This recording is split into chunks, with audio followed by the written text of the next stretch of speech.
uses. Mr. President, I have not posed my question yet. One second, before you pose the question, I did point out that I resent the fact that so many people had to die. But there was so no many other... civilians had to die. Civilians, yes. But you did it. Yes, but you did it. I mentioned again why there was a thin line between soldier and civilian. Objection. According to our sources, President Truman was aware and his only goal was to wipe out a military target and not women and children. Yes, and we have evidence here that supports this. That's been stated in his testimony. Thank you. Your next question, My please. next question. Mr. President, before you said that you used the atom bomb because the Japanese were not willing to surrender, is this true? Yes. But in your diary again, it reads, Stalin had told PM, i.e. Churchill, of telegram from Jap Emperor asking for peace. Now this was written in July of 1945. So Mr. President, the Japanese wanted to surrender prior to the bomb. Why didn't they surrender? Why then did you use the bomb in the end, since they wanted to surrender and they had sent a dispatch to the Soviets? Objection. The Americans never received this message. It was given to the Soviets. The Soviets, in Your fact, Honor, did. The Americans never received the message that said they wanted Japan wanted to surrender. Objection sustained. Please ask the question if he received this message. Yes. The president did not receive. Well, the president. Well, according to his diary, the PM told him that the Japanese. It says Stalin had told PM of telegram from Jap Emperor asking for peace. How could the president not know about this if he writes it in his diary? And I resume my question. I'm asking you a question. Wait why for him didn't to answer the surrender question. then? Please answer the question. The question is, why then do you use the bomb? bomb if the Japanese wanted to surrender prior to the bomb? Please answer that question. Just state the question, no other... Why did you use the bomb since the Japanese wanted to surrender before it? I saw that they didn't surrender, and as many witnesses have stated, there would be a revolt if they did surrender amongst the people. It's not the problem of the emperor and what he thinks only, it's the problem of the people, and that they had gotten so brainwashed and convinced by the propaganda that the emperor was a god, that there was nothing you could do to change it. Whatever the emperor said, the people's mindsets would not change. Let's continue. We have time for only a few more minutes of questions so we go to our finance. 2 minutes? Sorry, 2 more minutes. 2 more minutes, all right. So you think that the bomb in the end was necessary for the military objectives of the United States, yes or no? Yes. But according to the U.S. Strategic Bombing Survey, based on detailed investigations of all the facts and supported by the testimony of surviving Japanese leaders involved, it is the survey's opinion that certainly prior to 31st December, and in all probability prior to 1st December, Japan would have surrendered even if the atomic bombs had not been dropped, even if Russia had not entered the war, and even if no invasion had been planned Can you talk a bit slower? I haven't understood anything. Please just slow and ask me a question, please. Order in the court. Order in the court. One question at a time, please. The question is, this is a federal service that says that it was not necessary. What do you think? Objection. We have already established from your witness, Paul Mitze, that the objective of the U.S. strategic bombing was to survey the damages after the bombs. Yes. Not before. To clarify that. But the survey nevertheless says that it was not necessary, and several generals of the army say that. Yeah, in now, December. Order in the court. The Peace Party of Japan was... Mr. President, just a moment, please. The Peace Party of Japan was convinced to actually give an attempt at peace after the bombings in Hiroshima. And the other thing I have noticed from this is that the bombings work. The war finished right after the bombings. All right. Mr. President. 1 minute remaining in your question. All right. Now that the war is over, are our nuclear tests going to stop? Nuclear tests are not going to stop because, first of all, it's still a foreign idea to the human mind. We still don't know a lot about if there's any radiation or any other dangers. And the complete effects, no, I mean if there the are tests of new weapon designs, such as the ones in the Bikini Islands. What? The ones where you're making new bombs. You're not actually testing the radiation. You're testing new bombs that are more destructive. Will those tests stop now that the war is over and Germany has been defeated? No. No. All right. Let's continue. Mr. President, doesn't the atom bomb make us a superpower? Yes. Okay. So let's assume the Soviets get the bomb, because they will get it, as Marshal Stalin told us. And if they continue building bombs, Mr. President, like we are currently doing, won't the United States continue developing its own nuclear arms arsenal? Yes, but have you ever considered that there could be a scientific purpose behind this and a defense purpose? One more question, please. They could be Mr. President, the scientific purpose would be if you took one of the bombs, examined it for the radiation. Here, you're building new and more destructive models. After Hiroshima and Nagasaki, have there been any bombs used? No, but why then are you building new bombs? That is my question, Mr. President. And why Scientific reasons. All right. Scientific reasons and defense. It seems Objection that according Truman to admitted Robert- that he's going to compete with the Soviets. Thank you. Objection! Objection. Misquoting the witness. This witness may be seated. Thank you very much, Mr. President. At this time, Your Honor, the lawyer from the prosecution misquoted the witness. the President Truman never said he was in competition Excuse with me. the USSR. Excuse me. The witness has been seated. The witness has been seated. At this time, each side will have 5 minutes to deliver their closing statements. We will begin with the prosecution. I repeat, you have 5 minutes to complete your closing statement. After the closing statement, the jury will be released to the back of the room, where you will have the remaining time to make your decision. Your Honor. Thank you. Your Honor.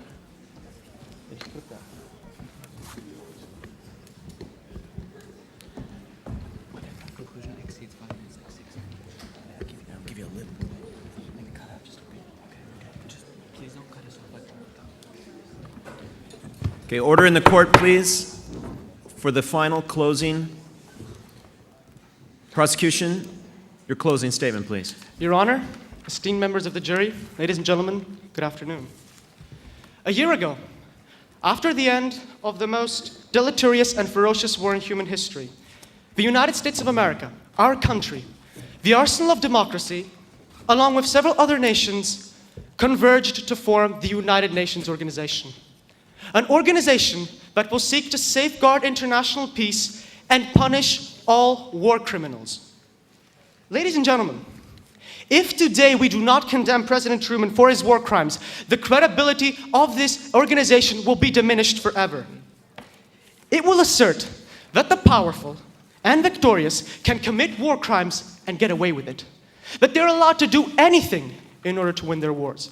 Because, ladies and gentlemen, that's what the defense has been trying to show you all along. That Truman was justified to do whatever he wanted in order to win the war. But, ladies and gentlemen, suppose Germany had dropped one bomb, say, on Boston, and another on Portland. And then after losing the war, do any of you in here doubt that we would have convicted them immediately for dropping two nuclear bombs on cities? Quite probably not. And now allow me to remind you of what we have seen in this due process here today. We have seen how President Truman and his cabinet members targeted civilians through the utilization of the atom bomb on the civilian centers of Hiroshima and Nagasaki, where civilians outnumbered soldiers 6-1.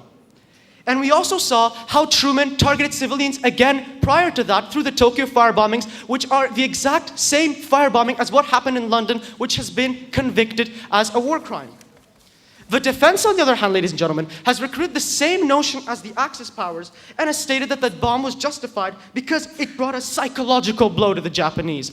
And they have brought up the exact same argument as the Germans did, that under total war, anything is allowed. But when this was brought up in the Nuremberg trial, ladies and gentlemen, the Germans were convicted, and they were rightfully convicted.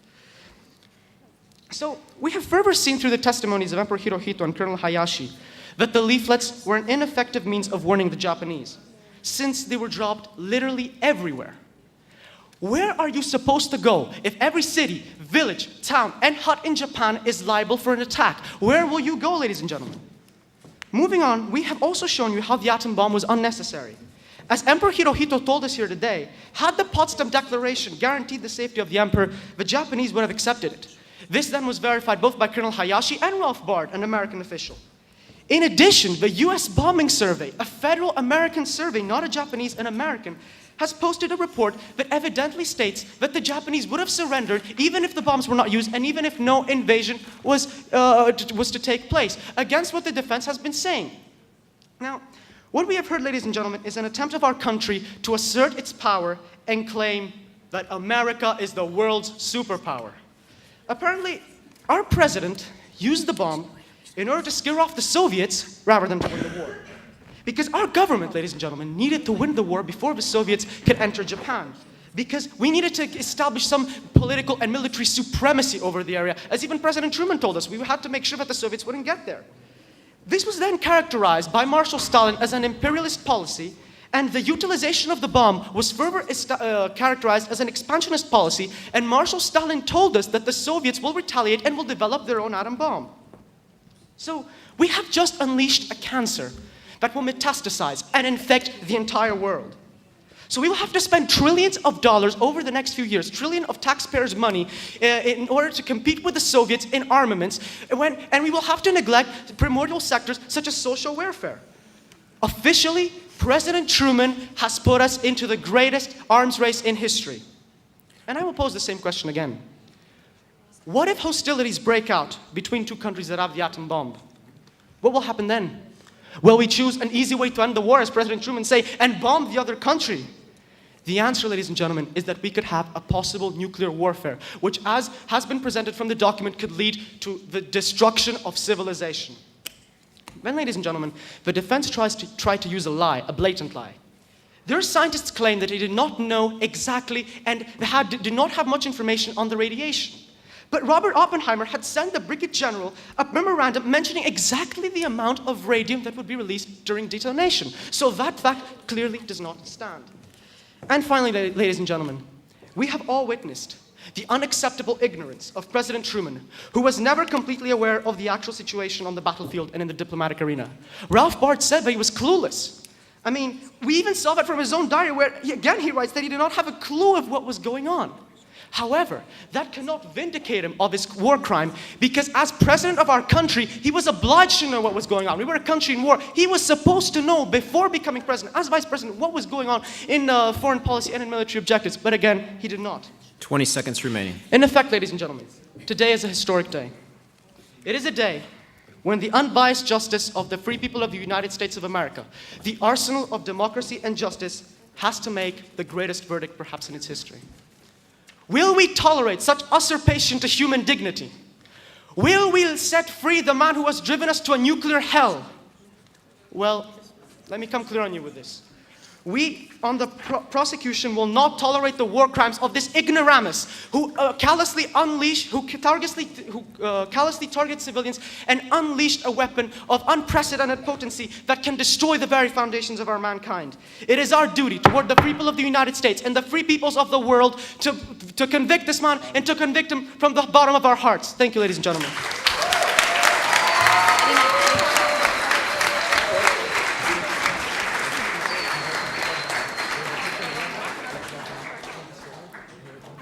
Prosecution, do you rest your case? Yes, thank you. Defense, your closing statement.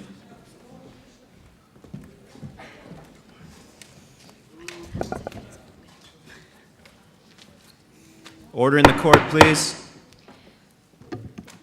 Ladies and gentlemen, a year ago, President Harry Truman directed his attention on the most important problem he faced, which was achieving a complete victory in the war with Japan as quickly as possible. A few months earlier, and particularly on May 8, 1945, the war with Germany had come to an end, and after Germany's surrender, this gave the United States the ability for the first time to concentrate its efforts and resources on the Pacific War. Despite the fact that the Japanese were badly weakened and reeling towards defeat, they were still not going to surrender due to the destructive Japanese mentality. It was apparent to both the American and Japanese governments that the United States was in a much better condition to win the war, even though Japan, with all of its imperialistic intentions, had a lot more resources than we might have considered here in the trial. President Truman, with his advisors, had no idea as to how long the war would last before a stop would be put to a tragedy. The president was desperate for a total victory with the lowest possible cost in American lives. Compromises with a stubborn and fanatic Japanese army could not be made. A complete surrender was essential so as to make sure the Japanese would not remilitarize. Ladies and gentlemen, the Japanese didn't distinguish between civilians and the actual army. Measures had to be taken. The Pacific War was a dreadful savage affair. The American forces attempted to assault a series of islands that were occupied by the Japanese so as to furthermore weaken their forces. On the other side, the Japanese were determined to drive back the American invaders and were inflicting heavy casualties even in a lost cause. Despite the fact that the American forces managed to occasionally overcome fanatical Japanese resistance, such as in the islands of Okinawa and Iwo Jima, they endured wretched and terrifying experiences that were deemed ineffective in front of the Japanese soldiers. One of the memoirs of a Marine surgeon's experiences in the Pacific War was brought up and tells it all. In this memoir, one meaningful and touching expert caught the attention of the defense. It states, "The situation was haggard, with jaws hanging open and the expressionless eyes of men who had left nowhere and were going nowhere. Ladies and gentlemen, the American nation was in a state of hopelessness, and there was no other solution to ending the war and saving the lives on both sides of the battlefield. President Truman was by all means a hero for ending a war he didn't even start. After a long and tedious trial, the defense fails to understand how a responsible and loyal president should be convicted with a guilty name. This is an utterly hypocritical act, taking into consideration the inexcusable Japanese brutality." And you know what? Yes, Japan started the war. Japan was a threat. Japan was killing American lives. Was President Truman supposed to sit back and watch American lives being saved and wait for the day that the Japanese would surrender, even though they had indicated no such intentions? That is half your time. Okay. So, he took responsibility for his act. He took into consideration the predicted effects. So, President Truman is a hero for ending a war and saving lives.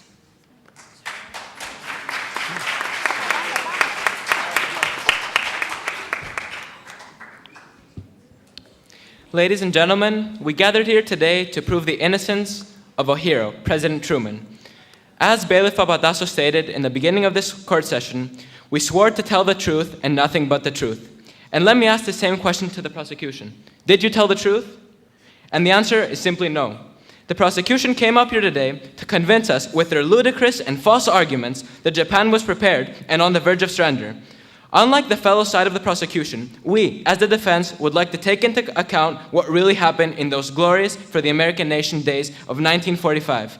After American progress in the island campaign sealed the fate of the Japanese Empire and the troops gained control of Saipan, which is a part of the Mariana Islands, in July of 1944, Japanese military leaders acknowledged and were fully aware that they could not win the war. We can no longer direct the war, they concluded, with any hope of success. However, the recognition that Japan was on the verge of defeat did not mean that it was on the verge of surrender. It is significant to note that, yes, some high officials in the Japanese government looked for ways to end the war promptly on a satisfactory basis. If this was the case, the United States would be in full agreement with putting a swift and rapid end to the war in order to save lives and establish peace. However, the efforts of some officials were strongly opposed by most military leaders who insisted that Japan should fight a final crucial battle to secure more favorable surrender terms. These discussions and deliberations over continuing the war or seeking peace took place among the 6 members of the Supreme Council for the direction of the war, who were evenly divided. The emperor was uncertain and hesitant about ending the war and therefore did not clearly favor the position of either faction. Therefore, this means that the Japanese government was torn apart between indecision and disagreement. Hence, it is evident that the Japanese did not send any signals to the Americans that they were attempting to put an end to the war. Furthermore, from April 1st to June 21st, 1945, the bloodiest and most horrific battle of the Pacific took place on the island of Okinawa. 1 minute remaining. Just like General MacArthur stated, even though the American forces ultimately prevailed, 7,000 US soldiers and 5,000 sailors were killed or missing in action. Now, I asked for the prosecution to take a 90-degree turn and look at this picture. Tell me if this is an acceptable picture, please. Do you want to know? And now to get back to one of the points made by the lawyers, concerning the issue at hand, the US did not have an official warning on the attack of Pearl Harbor. Were leaflets dropped to warn the innocent civilians of Pearl Harbor of an attack? No. Therefore, how were civilians such as the widow, seen before, supposed to even imagine an attack? How was the US and the innocent civilians supposed to even imagine an attack when the US was not even at war? Let us get the facts straight. The US went at war after the attack. So, unless the prosecution is under the impression that President Frank Delano Roosevelt is paranoid, he, in fact, could not expect a surprise attack. Ladies and gentlemen, just to conclude, the atomic bomb was decisive in ending the war. Truman's use of the nuclear weapon provided an effective and obvious military decision for him. As he had hoped, it brought about a prompt and complete victory over Japan without risking the drawbacks of the other possible approaches for ending the war. In light of the circumstances that existed in the summer of 1945, it is difficult to imagine Truman or any other American president-elect not to use this bomb. President Truman is a hero and should not be labeled as a war criminal. Thank you very much.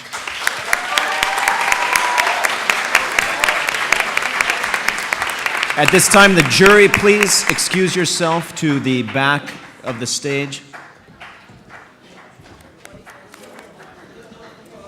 You may just have to take a vote.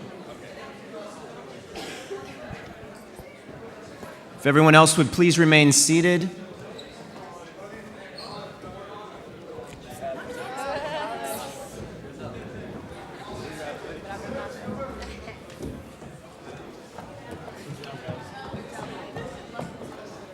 So I would like to congratulate all of the witnesses and the lawyers.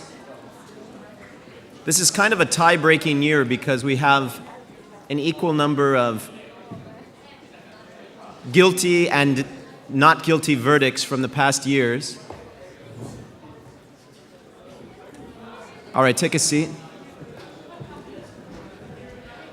Witnesses, can you come up on the stage and we're going to take a quick picture while they're back there. Just stand right up in here.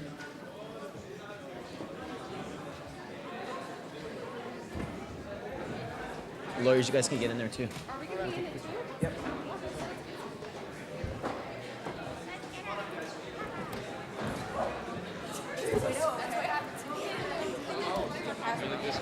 I could not stand. I was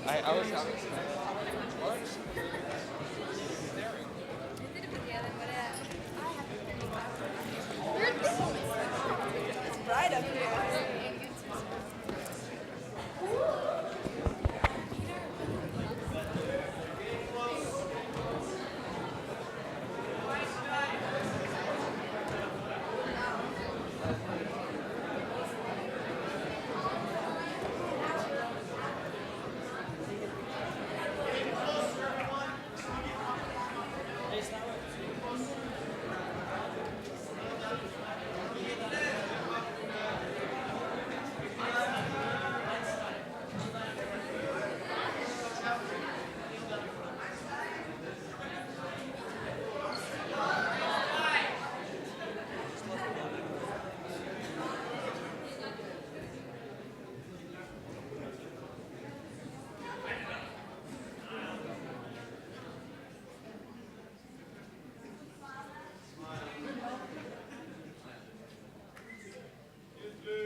Oops, thanks.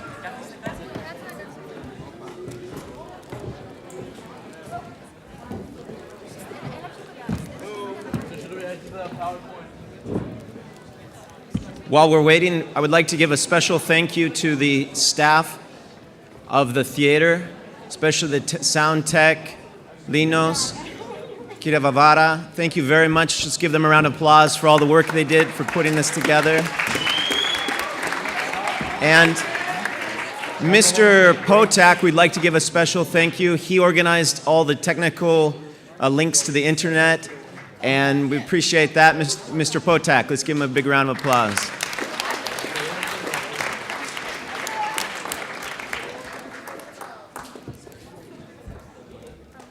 How much time?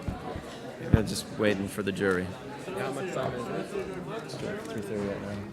They're going to vote, so.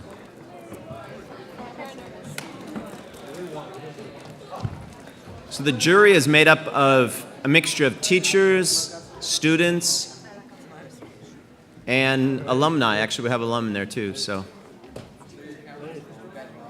Thanks.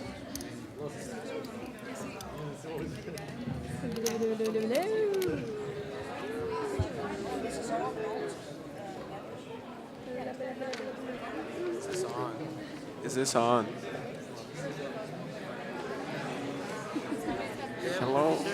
Sure.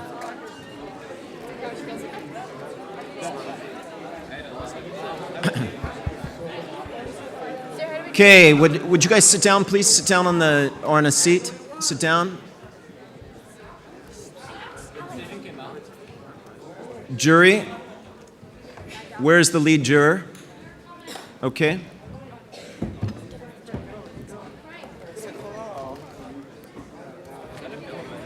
Now, in normal circumstances, the jury would convene until they come to a consensus. However, due to time constraints, we've asked them actually to vote. Jury, have you come to a decision in the case?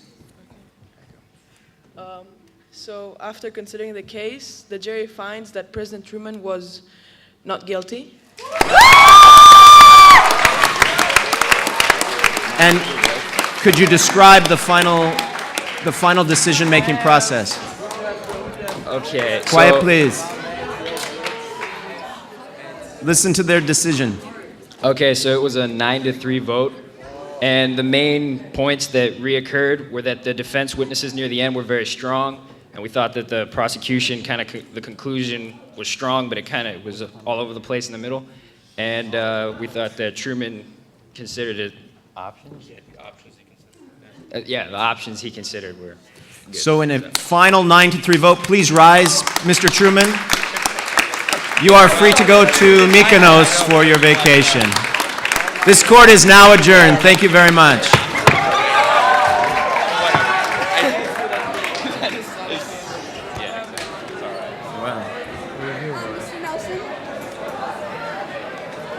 I think I would have voted that way too, in the end. Was he the first Truman that Good was job. considered? Good job. For a while.